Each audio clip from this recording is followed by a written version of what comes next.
नमस्कार मित्रांनो. तर ही कर्जत नेरळ हायवेला म्हणजे रोड बघू शकता. हा डायरेक्टली इथून एक 8 किलोमीटरवर पुढे नेरळ आहे आणि इथे आपल्याकडे एक 95 गुंठ्याचा हा एक प्लॉट आहे. आपल्याकडे रोड टच प्लॉट आहे, बघू शकता गाड्या येत आहेत. ओके, आणि हा प्लॉट इथून हा पूर्ण फ्रंटेज आहे प्लॉटचा. ओके, आणि हा आपल्याकडे इथे प्लॉट आहे. प्लॉटमध्ये जाऊया आता आपण. 95 गुंठ्याचा प्लॉट आहे. खूप असा रोड टच प्लॉट आहे. आपण काही म्हणजे बिझनेस पर्पजला पण वापरू शकता. रिव्हर टच प्लॉट आहे हा. ओके, 95 गुंठ्याचा बघू शकता. लाईट वगैरे पण सगळ्या गोष्टी आतमध्ये आहेत आणि टेबल पीस आहे. म्हणजे असं काही खर्च नाही आहे की जेणेकरून काय भराव वगैरे टाकावं लागेल किंवा काय असं.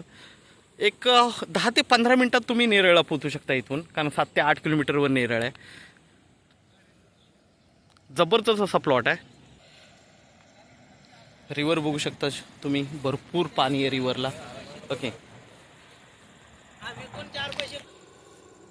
नदी बघू शकता तुम्ही. एकदम नदीला लागून हा प्लॉट आहे.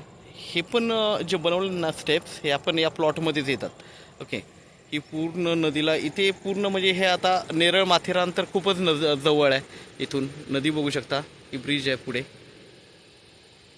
हा कर्जतला जातो ब्रिज, म्हणजे गाड्या जात आहेत त्या कर्जतला जात आहेत. कर्जत मुरबाड हायवेला पण लागून आहे ही. इथे पुढेच बरोबर एक 200 मीटरवर कर्जत मुरबाड हायवे आहे. ओके, आणि हा जो सरळ रोड गेलेला आहे हा नेरळला 7 ते 8 किलोमीटरवर नेरळ माथेरान आहे. ओके, हा पूर्ण प्लॉट आहे. जबरदस्त प्लॉट आहे. ओके, टेबल पीस आहे, रिव्हरला लागून पीस आहे. तर रिसेलची प्रॉपर्टी आहे ही.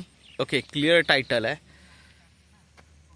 आणि खूप जबरदस्त असा रिव्हर टच प्लॉट आहे. हा मोठा प्लॉट आहे, 95 गुंठ्याचा प्लॉट आहे.